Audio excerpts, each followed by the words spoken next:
Seperti biasa, mari kita lanjutkan alur cerita spoiler episode selanjutnya. Sebelumnya, Sun Er baru saja menjelaskan siapa pria yang disebut Hun Yu, yang juga memiliki garis darah surgawi dari klan Hun. Di kejauhan, suara Hun Yu tiba-tiba bergema di alun-alun.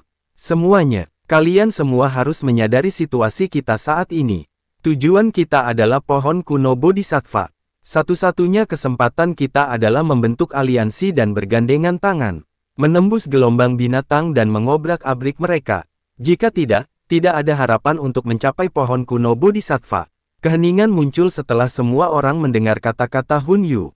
Sesaat kemudian, banyak orang mulai menganggukkan kepala. Saudara Hun Yu benar, suku iblis Phoenix surgawi akan menemanimu selama upaya ini. Pria dengan mata warna-warni membuka mulutnya sementara hati semua orang bergoyang. Dalam hal ini, aku akan berterima kasih kepada saudara Jiu Feng. Hun Yu tersenyum ketika dia mendengar kata-kata Jiu Feng. Dia kemudian menangkupkan tangannya dari kejauhan. Orang itu tidak tampak seperti orang biasa. Mata Xiaoyan menyapu pria dengan mata warna-warni saat dia memberi komentar. Dia disebut Jiu Feng. Dan sudah diputuskan bahwa dia akan menjadi pemimpin suku iblis Phoenix surgawi berikutnya.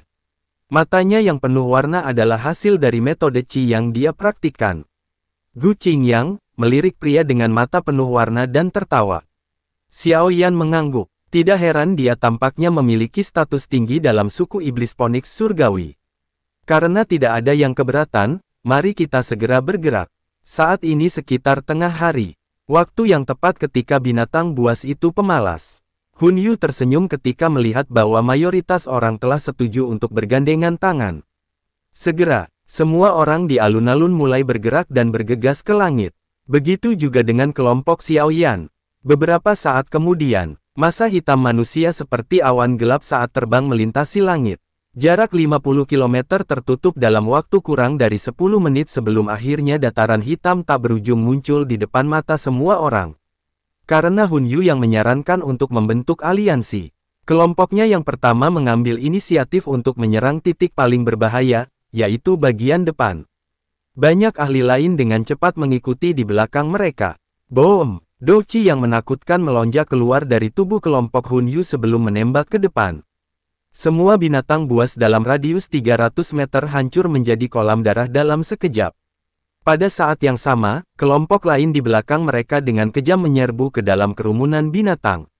Boom! Boom! Kelompok di belakang Hun Yu melepaskan momentum mengejutkan saat bertabrakan dengan kerumunan binatang.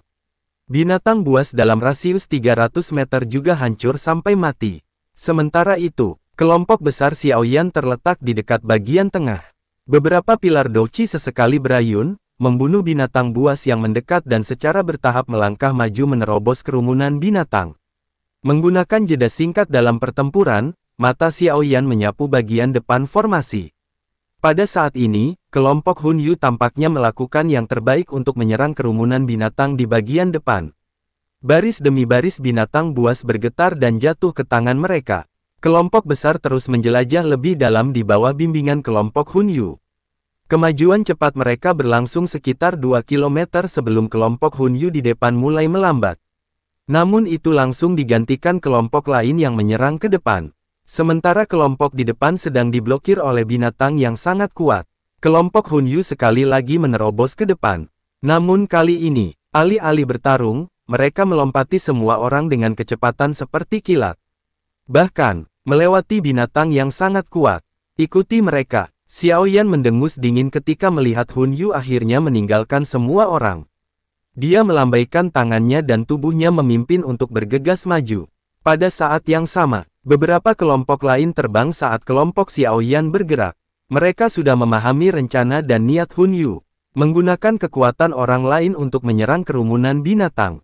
Setelah orang-orang ini bergegas ke depan, ratusan orang yang tersisa diserang oleh binatang buas di sekitar mereka. Jeritan yang menyedihkan tersebar di langit. Xiaoyan sejenak terdiam saat melihat ke belakangnya, di mana jeritan tajam terdengar. Kemudian matanya menyapu ke depan sambil berteriak. Serang! Segera, api surgawi melonjak keluar dari tubuhnya dan berubah menjadi naga api yang melepaskan raungan dan dengan paksa membunuh ratusan binatang buas. Segel membuka gunung. Gu Qingyang mengeluarkan ratusan segel di tangannya ketika Xiao Yan menyerang. Tapak kristal bersiul dan membersihkan binatang di sekitarnya. Pada saat yang sama, Sun Er, Cailin, Yun Yun, dokter peri kecil dan sisanya di belakang juga menyerang. Douci megah tersebar saat binatang buas dalam radius 100 meter benar-benar dihilangkan. Mempertahankan formasi mereka. Dalam sekejap mata, kelompok Xiao Yan telah menyerang 1 kilometer ke depan. Mereka benar-benar cepat. Xiao Yan menatap Hun Yu, sementara dia mempertahankan kecepatan mereka. Di depan mereka, kelompok Hun Yu akhirnya melepaskan kekuatan mereka yang sebenarnya. Tidak satu binatang buas yang bisa mendekat dalam radius ratusan meter dari mereka. Boom! Tapak tangan Xiao Yan meledakkan kepala binatang yang mendekat. Setelah itu, ia sekali lagi bertindak dengan kecepatan seperti kilat saat dia memaksa kembali binatang buas di sebelah kiri Gu Qingyang. Kelompok Hun Yu telah menghilang. Mata Sun Er sejenak menyapu area di depan mereka saat dia berkata. Kejutan melintas di mata Xiao Yan ketika dia mendengar ini. Namun, kegembiraan dengan cepat muncul di wajahnya. Kita telah mencapai akhir kerumunan binatang. Cepat, tingkatkan kecepatan kita. Segera. Kelompok Xiao Yan tiba-tiba menjadi lebih cepat setelah mengetahui bahwa mereka akan membebaskan diri dari kerumunan binatang. Douci di dalam tubuh mereka benar-benar meletus dan menyingkirkan binatang buas yang menerkam. Boom! Douci meletus dari tubuh Xiao Yan dan membentuk naga api yang dengan kejam menabrak binatang buas raksasa setinggi 100 meter. Tubuh besarnya langsung runtuh ke tanah. Kelompok Xiao Yan langsung mengambil kesempatan ini untuk terbang ke udara di luarnya dan tubuh mereka mendarat di tanah. Namun, Xiao Yan langsung tertegun saat menemukan bahwa tidak ada binatang buas yang menerkam dalam jarak 30 meter. Mereka tidak berani menyerang dengan alasan yang tidak diketahui. Apakah kita sudah berhasil menerobos? Kelompok Xiao Yan terkejut ketika mereka melihat binatang buas yang mengaum, tapi tidak berani mendekat. Kemudian Xiao Yan berbalik dan melihat ke depan. Sebuah pohon kuno hijau besar berdiri sendiri di dataran seluas 3 km. Apakah ini pohon kuno Bodhisattva yang legendaris? Xiao Yan menekan panas api di dalam hatinya. Kemudian matanya sejenak menyapu. Para anggota klan Hun sepertinya sudah ada di sana. Kita harus cepat-cepat. Xiao Yan melambaikan tangannya dan memimpin untuk bergegas menuju pohon kuno di kejauhan. Sun Er dan yang lainnya di belakang segera mengikutinya. Dalam waktu 10 menit, mereka sudah berada 300 meter dari pohon kuno Bodhisattva. Sekelompok orang tiba-tiba muncul di garis pandang mereka. Itu adalah kelompok Hun Yu yang sedang menunggu yang lain. Hati-hati, Xiao Yan dengan lembut memperingatkan sebelum kecepatannya melambat secara bertahap. Setelah itu, dia perlahan mendarat di belakang Hun Yu. Kelompok Xiao Yan baru saja tiba. Suara angin bergegas mengikuti di belakang mereka. Suku Iblis Phoenix Surgawi dan beberapa kelompok lainnya bergegas. Hei, sangat sulit untuk datang ke sini. Mengapa semua orang berhenti? Jiu Feng perlahan berjalan ke depan dan sedikit tertawa. Xiao Yan melirik Jiu Feng tetapi tidak berbicara. Di sisi lain, Hun Yu, yang berada di depan mereka, berbalik. Keningnya tampak santai saat dia tertawa. Semua orang akhirnya di sini. Karena tujuan setiap orang adalah pohon kuno Bodhisattva, aku tentu saja menunggu kalian semua. Karena hal yang paling sulit dihadapi bukanlah menerobos kerumunan binatang, tapi pohon ini. Oh, hati semua orang bergetar ketika mereka mendengar kata-kata Hun Yu. Ada catatan di sebuah gulungan di dalam klan Hun kami bahwa leluhur pernah datang ke sini dan menghilang. Sangat mungkin dia jatuh ke tangan pohon kuno Bodhisattva. Selain itu, kekuatan leluhur ini adalah seorang Ban Seng. Hun Yu tertawa. Ban Seng, ekspresi kelompok Xiao Yan berubah sedikit. Alasanmu menunggu di sini adalah karena kamu tidak ingin pergi ke sana sendirian kan? Hun Yu tersenyum tetapi tidak menyangkal. Dia memutar tubuhnya dan perlahan berjalan menuju pohon kuno Bodhisattva.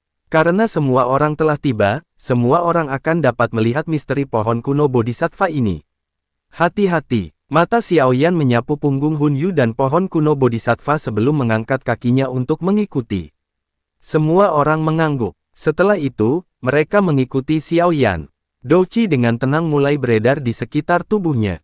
Jiu Feng dan beberapa kelompok lainnya di belakang Xiao Yan ragu sejenak sebelum memilih untuk mengikuti. Tuan muda Xiao Yan, ada yang tidak beres dengan pohon kuno Bodhisattva. Udara jernih yang tampaknya dipenuhi kehidupan, menyembunyikan racun yang agak gelap dan dingin. Itu dipenuhi dengan banyak emosi negatif yang mirip dengan manusia. Qinglin tiba-tiba berbicara dengan wajah serius. Langkah kaki Xiaoyan sesaat berhenti ketika mendengar kata-kata Qinglin. Dia memiliki mata ular hijau giok 3 pola. Oleh karena itu, Xiaoyan tidak meragukan kata-katanya. Sementara was-was melonjak di dalam hati Xiaoyan, kelompok Hunyu di depan juga tiba-tiba berhenti. Mereka berdiri cukup dekat dengan pohon kuno Bodhisattva yang besar. Cabang-cabangnya berukuran 300 meter dengan gumpalan cahaya terang di dekat bagian tengah. Gumpalan cahaya ini tampak seperti jantung energi berukuran 3 meter. Hati Bodhisattva. Banyak mata tertuju pada gumpalan cahaya yang tersembunyi di balik tubuh pohon besar Bodhisattva. Setelah kata-kata hati Bodhisattva dipancarkan dari mulut beberapa orang, pohon kuno Bodhisattva, yang telah berdiri dengan tenang, tiba-tiba mengeluarkan suara benturan. Cabang-cabang pohon saling melilit sebelum diturunkan dan perlahan terbelah saat menyentuh tanah. 5 sosok tanpa ekspresi perlahan muncul melangkah maju. Tekanan yang menakutkan tiba-tiba menyebar dari mereka. Ban Seng, wajah semua orang yang hadir menjadi jelek ketika merasakan tekanan dari 5 sosok yang muncul. 5 Ban Seng, tidak ada kehidupan di dalamnya. Xiaoyan menarik napas dalam-dalam saat matanya menyapu ke-5 sosok. Jiwa mereka juga tidak hadir. Mereka hanyalah boneka. Sun Er dengan lembut saat dia menyimpulkan. 5 Ban Seng ini telah diubah menjadi boneka oleh pohon kuno Bodhisattva. Di seluruh benua, siapa yang memiliki kekuatan menakutkan untuk melakukan ini? Ekspresi Hunyu bahkan menjadi jelek. Itu karena dia mengenal salah satu di antara 5 sosok. Matanya tertuju pada Ban Seng berjubah hitam kurus. Bukankah ini leluhur Ban Seng kami yang telah menghilang bersama pohon kuno Bodhisattva dalam catatan lama klan? Xiaoyan sejenak mengerutkan kening. Matanya sejenak melirik benih Bodhisattva. Dia benar-benar tidak akan menyerah begitu saja. Kita harus dapat bertahan melawan 1 Ban Seng jika kelompok kita bergandengan tangan. Mata Xiaoyan melirik barisan di sampingnya. Sun Er berada di puncak Douzun 8 perubahan. Sementara Gu Qingyang, puncak Douzun 6 perubahan. Menambahkan dirinya, yang kekuatannya sebanding 7 perubahan, serta Cailin, dokter peri kecil, Yun Yun, Qing Cheng, Gu Hua, Gu Li, dan sisanya harus mampu melawan 1 Ban Seng. Namun, ada 5 Ban Seng di sini. Semuanya, adakah orang yang ingin menyerah sekarang dan pergi? Xiaoyan merenung sejenak sebelum menoleh dan bertanya pada semua orang. Semua orang yang hadir merajut alisnya. Akhirnya, mereka menggelengkan kepala. Karena tidak ada yang ingin mundur, kita hanya dapat mencoba dan terlibat dalam pertarungan habis-habisan. Pihak kita memiliki 7 kelompok. Kelompokku akan memblokir 1 Ban Seng. 4 lainnya akan didistribusikan di antara kalian semua. Apa yang kalian katakan? Kami dapat memblokir salah satunya. Hunyu melirik Xiaoyan, tetapi dia tidak menimbulkan masalah apapun saat ini. Serahkan salah satunya kepada kami. Jiu Feng ragu sejenak sebelum mengambil 1. 2 Ban Seng tersisa akan diserahkan ke 4 kelompok lainnya. Apa yang kalian katakan? Mata Xiaoyan melonjak di antara 4 kelompok yang tersisa. Ya, orang-orang dalam 4 kelompok saling berpandangan. Setelah itu, mereka melihat tempat di mana hati Bodhisattva sebelum mengangguk dengan keras. Karena tidak ada yang keberatan. Ayo serang. Xiaoyan perlahan menghembuskan nafas sebelum mengambil 3 langkah ke depan. Douqi bersiul dari dalam tubuhnya ke segala arah. Kelima mata kosong seperti patung tiba-tiba terbuka saat Xiaoyan mengambil langkah 3 ke depan. Satu dari mereka melangkah maju dengan cara kaku dan muncul di depan Xiaoyan. Tapak tangannya langsung menghantam ke arah Xiaoyan dengan kecepatan seperti kilat. Namun, pilar lahar yang sangat besar melesat keluar dari tanah dan dengan keras menabrak boneka. Tapi, itu hanya menyebabkan boneka Ban Seng bergetar. Namun, ketika tapak angin ganas boneka sekali lagi akan membanting ke arah Xiaoyan. Lebih dari selusin pilar Douqi bersiul dari belakang Xiaoyan dan menyerang tapak angin boneka sampai hancur.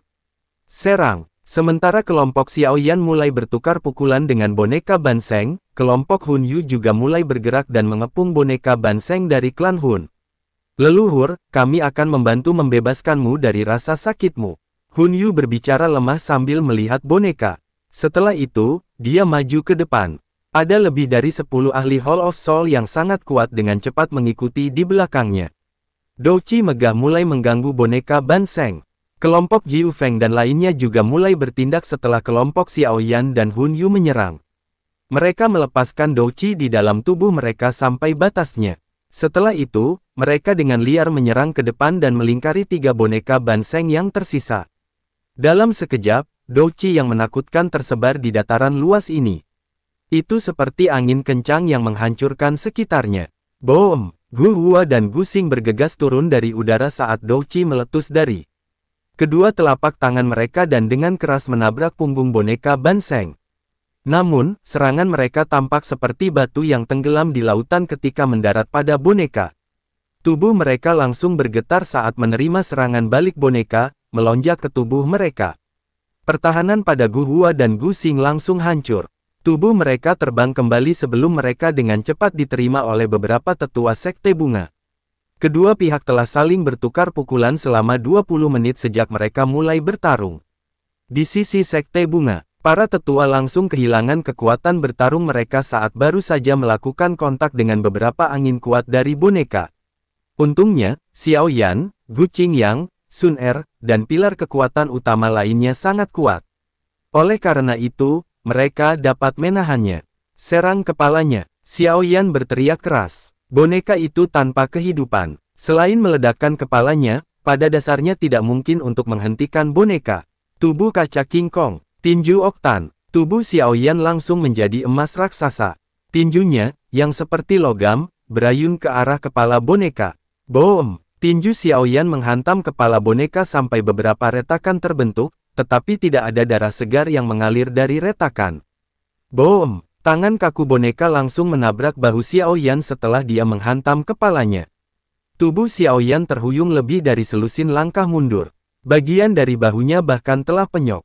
Jika dia tidak mempunyai kain kaisar serangga kuno serta dan armor naga Phoenix kuno yang melindunginya, darah akan mengalir dari bahunya. Jari pembunuh agung, Sun Er dan Gu Qingyang, menyerang bersama. Pada saat yang sama, Gu Hua dan Gu Xing juga melepaskan teknik yang sama, 4 jari energi agak redup dengan cepat muncul. Boom! Petir warna-warni tampak berkumpul di langit sebelum menyerang boneka Ban Sheng. Boom! Serangan semua orang secara bersamaan mendarat di kepala boneka Ban Sheng. Itu membuat tubuh boneka Ban Sheng tiba-tiba bergetar.